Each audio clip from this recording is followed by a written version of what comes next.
Okay, so to make particle systems in here, it's pretty easy. Like I said, we're not going to do really complicated ones. We're going to use a standard unlit material instead of the particle unlit material, which has a couple of things you have to change. So we're going to use a standard one because it's going to do for what we needed to do, the purposes of what we have here. So all we have to do is go into the hierarchy, right click, and say create effect particle system, just like that.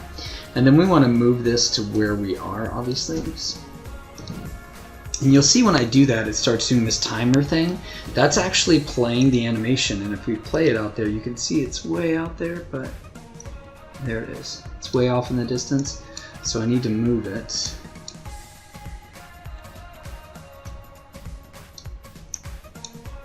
There we go. So I can see the green here. Then we'll move it up. Trying to get it centered here into the room.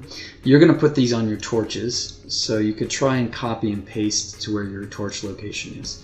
But before I do anything else with the textures, I want to show you what each of the settings kind of does, so it'll make sense. If I look at this, and I see it's floating now, okay. Let's talk about what we have when we go to a particle. It's got a shader on it. Okay, and it's got some information that we can see all the way down here, and there's a lot of settings, I get it, but they're not that crazy. They kind of make sense as long as we get this through. So the start speed is how fast it moves. Okay, you can actually change any of these to be multiple, random between two constants, say, and we can go like 2, and this is how you get this more random feel to things, because some of them are going faster and some of them are going slower. Okay, but you don't have to for our purposes. We can just say constant and say, like, 10, and see if you go 10, they're going to live the same amount, which we'll talk about, but they'll go faster, which means, of course, they go farther. So if I change the speed of them back down to 5, it's not going to go as far because I haven't changed how long they live. I've just changed how fast they're moving. So their lifetime is right here. If I say like 1 here, they're going to go just that far. But if I go back down here and say 10, it goes farther in that 1 frame or 1 life cycle. Okay, so if I say 1, they're just like that. In fact, for our purposes, we're going to say 0 because we don't want them to go anywhere. We want them to stay right there because that's what flames will do. We can also come in here and say size. We can make it bigger or smaller, whatever we want. We'll just do something like that. And then we're going to look over here and we're going to talk about, I'm not going to get too deep into this stuff. We don't want to flip the rotation. We can start rotation, which means that you can make them rotate. So if I change this to 360, they're going to do that. But see, it doesn't actually make them rotate over time. That's something else. It just means their start rotation is going to be this way. And again, you can drop it down and say between 2 constants. I'm not worried about that for fire because we don't really want it to change its position and rotation. You can also change the color of it in some cases, and but we aren't going to use that because right now it's using a texture that's white, so it's not going to be able to change it. There's certain particle systems, the way you have it set up, you can change it in here, and you can actually do it over time and over constant. And the start color, it's just going to be the color that pops up when it begins its life. We have max particles at 1,000. That's just default. I usually leave it that way. There's a difference. Let me change this to 5. And let's change this to 5 as well. Not bad. Delay means that if you have 2 particles, you want one to start later than the other. That's one way to do it. We're going to change this back down to 1 so we can see them. So there's the next thing down here, scale. Don't worry about that, but scaling mode, I wouldn't. Well, scaling mode is what we're talking about here. Hold on 1 second. I'm sorry. One more thing is gravity. So if I say gravity at 0, it means it's going to keep going the direction it is, like it's in space. If I say 1, it's going to go down like it's going down. Gravity 1 makes it go down. If I say -1, it's going to go. Seem like it's going faster, but it's just because gravity's pulling it up too. So if it's like 0.15, you'll see that it starts to go up and then come back down. Well, if I say 0.25, it kind of feels more like a flowing thing. It's still going through the ground. There's no collision. We aren't really going to worry about collision. We're going to say 0 for now because, again, fire is not going to fly through the air. Okay, so the next thing is local. I just want to show you this so you understand. Local means to the object. So if I move this object with this particle on, it stays on that object. It means that the start point doesn't start where it was and new ones start as I move it. It means it's locked to this object. So no matter where this is, it stays. And let me show you the other option, which is, wait, that's not it. It's this one. Sorry, simulation space. Is world. And when I do that with worlds, it actually, like a steam train, leaves a trail. Okay.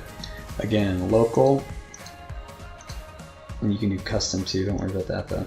Means it stays with it, and world means it's in the world.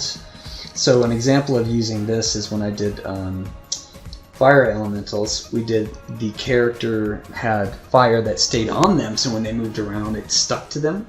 But where they walked, we had a particle that was set to the world. So when it moved, it left particle.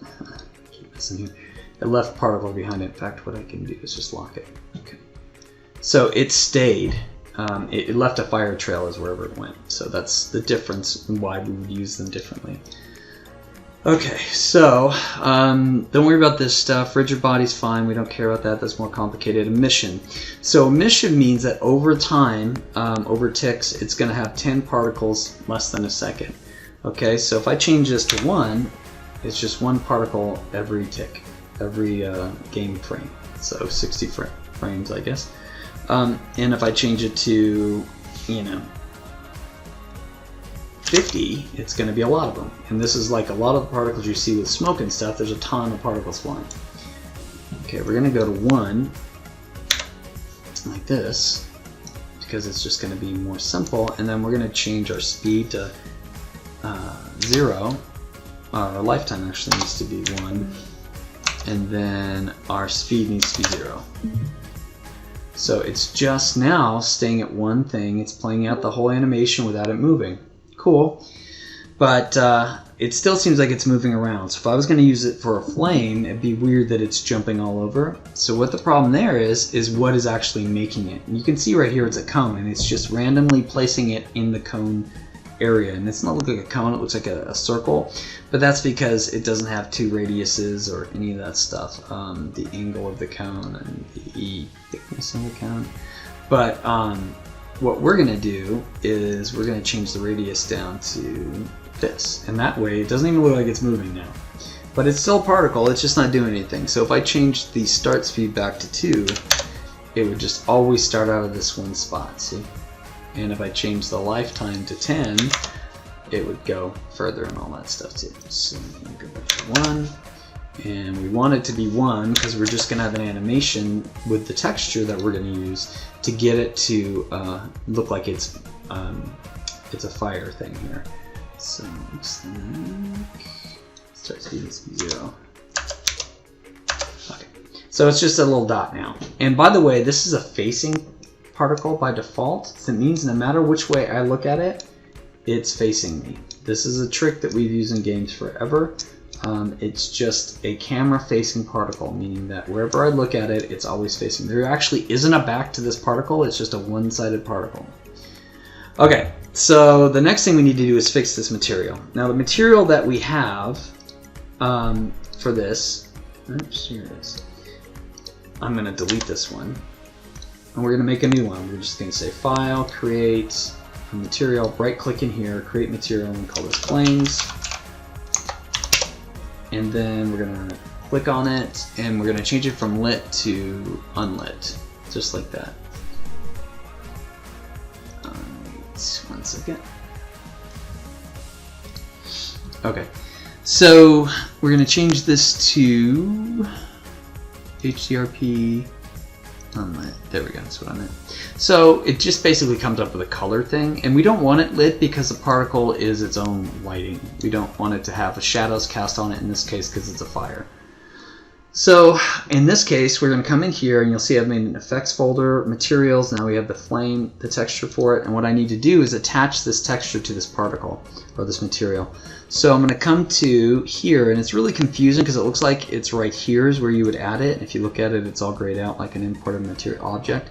But what we have to do is click on this rendering button. Even though it has it check marked, it doesn't mean we see what's inside of that folder. I wish they had a little down arrow or something. So here's the material it's using. It's default HT particle material. So I'm just going to take this flame and throw it right there, like that. And now I have this flame in there. Everything's going good. All I need to do now is treat it like a regular material and put the texture that we're going to use. So the texture we're going to use is the one that's in the homework, and grab this flame and just throw it right on there. And just like that, we've got that picture of 6x6 flames going across. So right now, obviously, it's not working. What we need to do is go to Texture Sheet Animation, turn that on, and then tell it how big this texture sheet is. And it's a 6x6, just like that. And then we need to come to our surface options and tell it to be transparent. And now we've got our flame being transparent into there. We can also come back up here and say we want our flame to be bigger. So we can say start size of 5. And of course that means we have to raise it. And there it is.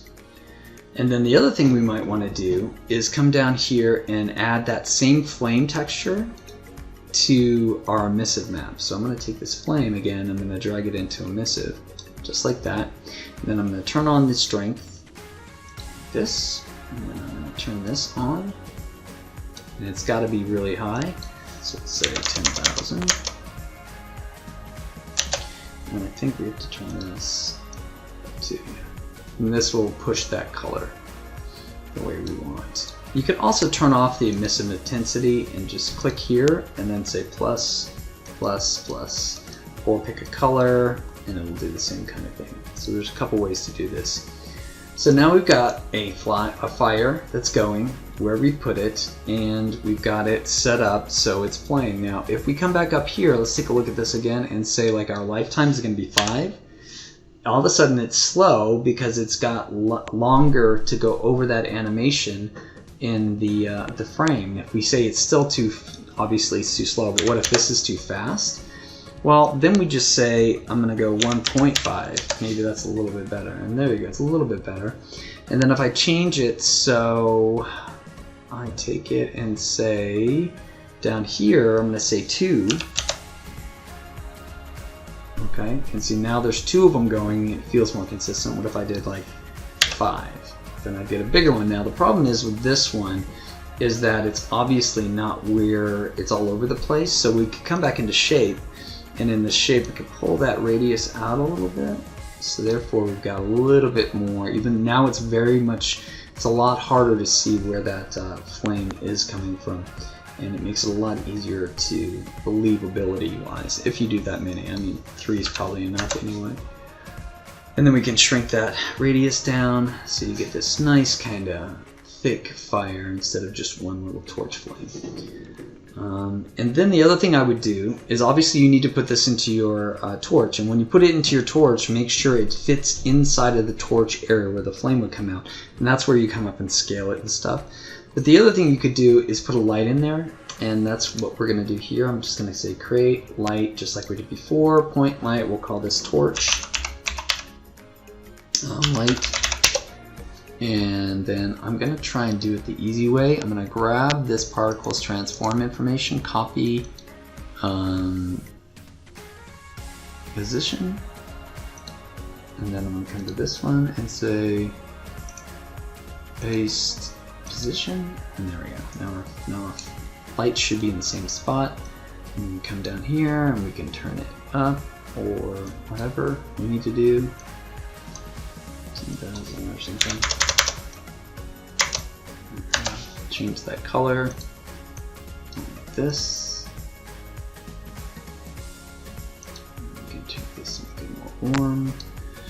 And we can change the range here. Let's see if we can get something a little bit. Let's do another one.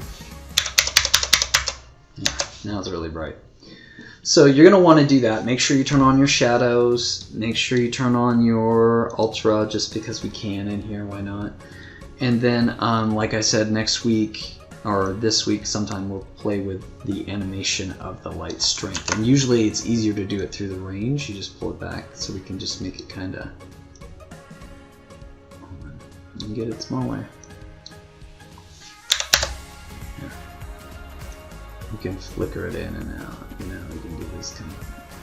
You could even change the color, and we'll play with that too. That's just the animation side of it, so we'll talk about that when we get to the animation after we get this all set up. So your homework is to put your 4 torches in here, and then put particle flames on them, and just like I just did.